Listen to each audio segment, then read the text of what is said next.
I'm out here for my family reunion. I've just got a moment. I'm just like freezing inside, so I'm gonna thaw off my family reunion shirt. And it's been a great weekend. And I'm out here in DC right now, just taking a little walk and thawing myself out. We're about to go eat, so I'm gonna go back inside soon. But we have a moon bounce. We have a moon bounce out here for the kiddos. And then it's in this cute little neighborhood out here. So it has been a good time.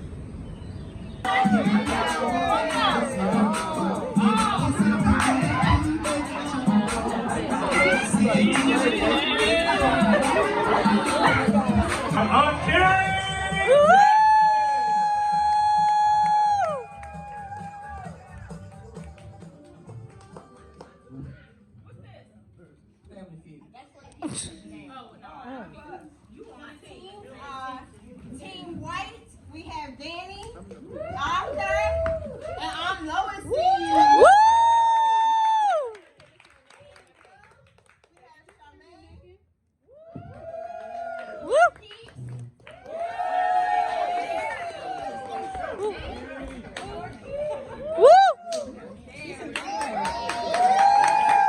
Hello, everybody. Welcome to the Jackson's Family Feud. I'm your host, Karen A. Jackson. Hello. We have a great show in store for you today with the siblings 1 through 6 filling out your Family Feud activity sheet. Good luck to both teams. All right, let's get this party started. Let's have our first 2 contestants. All right, welcome to you both. Please introduce yourself and tell us what sibling you represent or are a descendant. I am Dolores Jackson Foster, sibling number 3. 9 is fine, and I represent Fran Weezy Jackson Way. All right, it's time to play Family Feud. Hello, you guys. So I am back from my family reunion. I had a great time. It's good being around family and just like getting out and just doing collective activities and just fellowshipping and just being together. Like we got to dance and play Family Feud. We had a dinner. We stayed kind of like in the same hotel. So like on Friday night, like it was a really bad storm and it kind of like cut the power out at the facility we were going to be at. And so then they had started a generator. Well, they had a generator, then they started a backup generator, but they started it in like the room in which we were having our events in. So like the gasoline smell was like going all throughout the room. And it was just toxic and people have asthma and other things going on. It just was not a good, we could not. So we had to shut that down. At least we got to eat. But the rest of the events on Friday night we didn't get to do, but we did go back to the hotel in the lobby and like we were all hanging out and just talking, drinking, doing whatever. And there was like another family and they were having a family reunion on the same weekend as us. And they had the same purple shirts as us. Crazy. But then Saturday we had the cookout and the family meeting and that went well. We got to like play the Family Feud and have good food. Okay food, and whoever catered, it just wasn't, but whatever. But looking forward to next year. We'll see, because it's gonna be like 50 years, so we'll see how that goes next year. But it was crazy while I was with my family and just thinking about family and thinking about life and just following the situation that I saw with Carlee Russell. It kind of popped up on the timeline on, I believe, Friday. And I was like, what is going on? But what I will say, like, I was so happy to see that social media like jumped on this so quickly, getting the word out, getting her picture and name out. It was everywhere up and down my timeline. CNN had posted, it was all in the news, wherever. Like, it was like a big deal over this weekend if you didn't see. I definitely saw a lot of social media activity in this, which is exactly what you need in a situation like this. Luckily in this situation, she was found from what I'm seeing and following up on this. but I was kind of just getting like tidbits of what was happening. But what struck me was that apparently they're trying to say that it might have something to do with trafficking, which is a big deal. These traffickers trying to get young women and just snatching them off the street, and you don't see them ever again, and they change their appearances and everything like that and put them on it's crazy stuff. So I kind of wanted to sit down and see like more of what was happening in the situation, because from what I saw, she pulled over because she saw like a toddler on the road. And obviously, you know, especially being a woman, like it just pulls at your heartstrings and your maternal instincts and all that. You see a child on the side of the road or in an interstate, I think I saw. And obviously you're like, what the hell? Like, you want to go and help the child. And that's just your innate response. And that's what these people who are up to no good are like banking on, somebody good-hearted to come along to fuck with. And it's terrible. So like they put out this bait in a toddler, and I guess that's what made her pull over to begin with. And somebody got her. And I was just thinking like, oh my god, like it's so sad that this happened to Carlee Russell, but it could be anybody. And we really need to just like let people know, like, it's sad that like, yes, you want to help, you want to be a good citizen, you want to be a good Samaritan and stuff, but like we have to kind of stop and think, because now there's all these people who are using, you know, young women, children and stuff for bad and ill intentions, and you have to think before you stop and help somebody. It's terrible. So I kind of wanted to see a little bit more of what like went down and what happened. Just so like in the future, like for myself, to educate myself. Like I have a younger sister, you know, my mom, and like it could be anybody. It could be anybody really, and you to be in a situation like this of like you not knowing what to do or just being caught off guard and like trying to figure it out, and you just make the wrong decision and up in some foolishness like this happens. So I wanted to see a little bit more of what happened. I did go on Google and I found a pretty comprehensive article with the Washington Post as to what happened. So let's see. It says she vanished after reporting a toddler by a highway, then turned up at home. So this was posted today at like 10:51, so like an hour ago maybe. It says an Alabama woman who went missing after calling 911 to report seeing a toddler on the side of an interstate turned up alive after a 48-hour police search. And I really do think that it's because her name and stuff was so out there, like quick on the ball. Like it was, I don't think I've ever seen something like this for like a black woman, and I'm so grateful that it happened, and with the quickness and the amount of visibility that was out there. I hope, you know, God forbid, we don't want things like this to happen, but this world is crazy. I just hope in another situation it gets the same exact treatment, name, photos out there, push, because it's just crazy. Carlee Nicole Russell, 25, knocked on the door of her family home late Saturday, 2 days after her abandoned car was found on I-459 South, police said. So she somehow got back home, and then late Saturday, so late last night, she knocked on the family's door. Wow. The development put an end to extensive search by local and federal law enforcement. Yeah, so they got the FBI involved too with the quickness. Though some of the circumstances surrounding her disappearance remain unclear. Here's what we know about the case and what we still don't know. Who is Carlee Russell? Russell lives in Hoover, Alabama with her family. She studies nursing at Jefferson State Community College and works part-time at the Woodhouse Spa at the Summit Mall in Birmingham, according to local news outlets.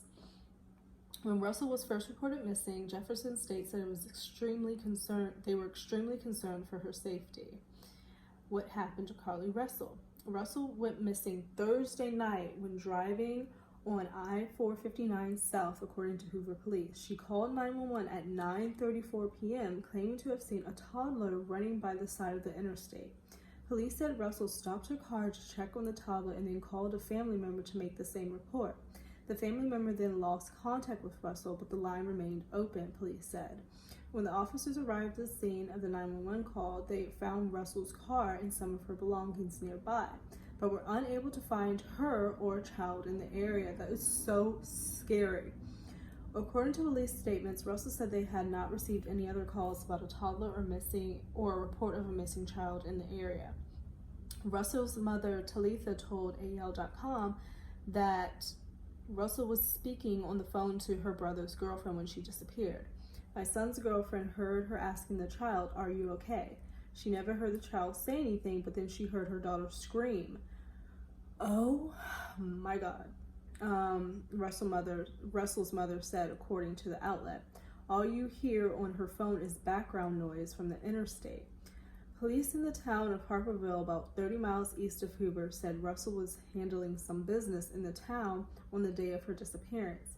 Police did not say what Russell was doing there, but later clarified that she was not at the Harpersville Police Department. According to Hoover Police, Russell left around 8:20 p.m. and drove to pick up food before traveling towards Hoover on I-459.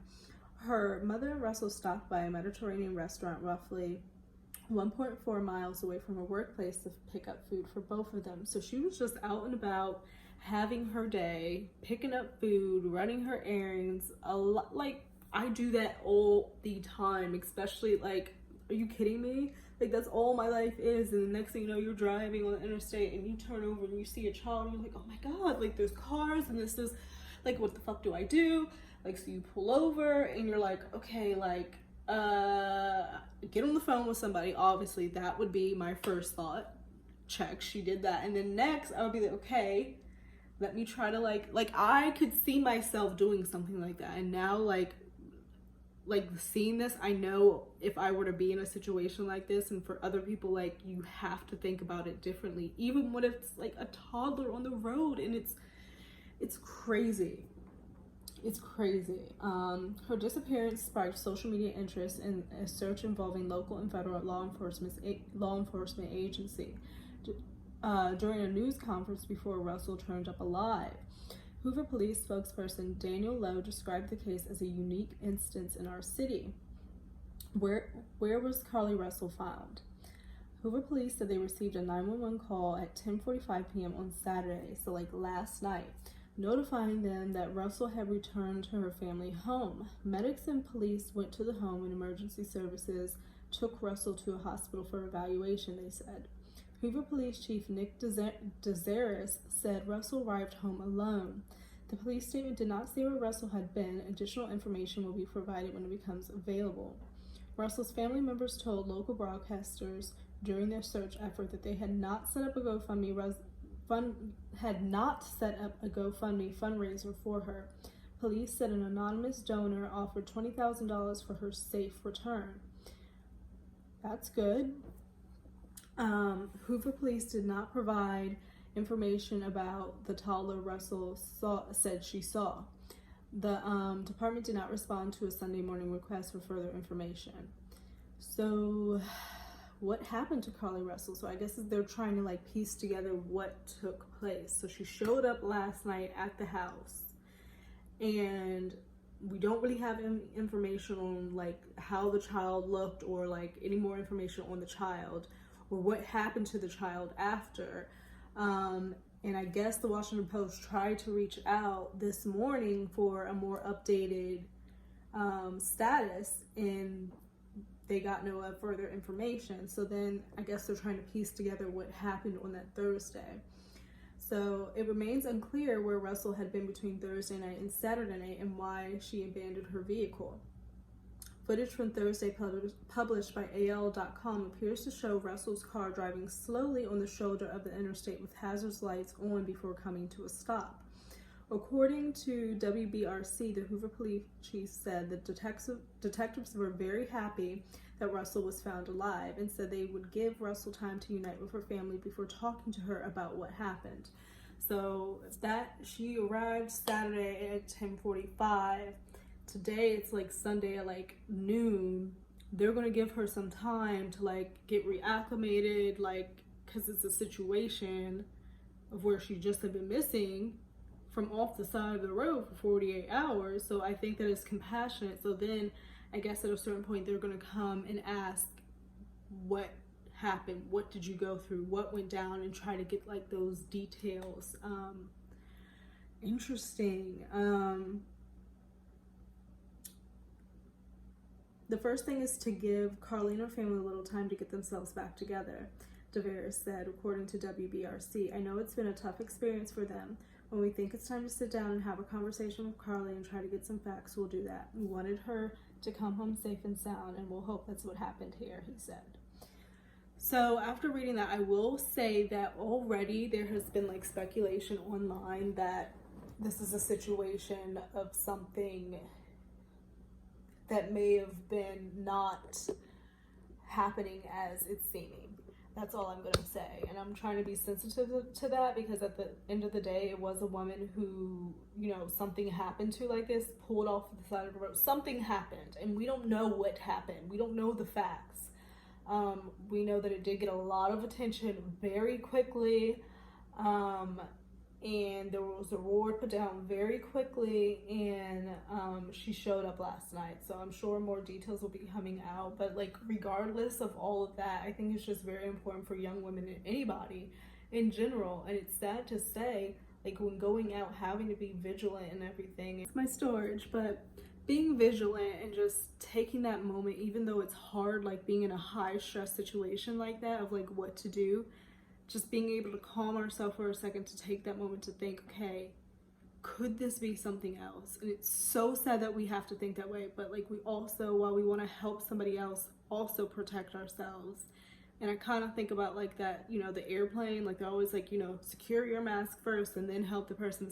Like I get it a little bit, and I guess that's how you have to live in situations, especially in something like this. And it's just so scary, and more information is going to come out on it. But yeah, I just wanted to share that because it was all on my timeline, and I was very surprised with her being like a Black woman that it got so much attention so fast. And I think that that was excellent, and I hope that in the future the same treatment is given. Like I really, really do.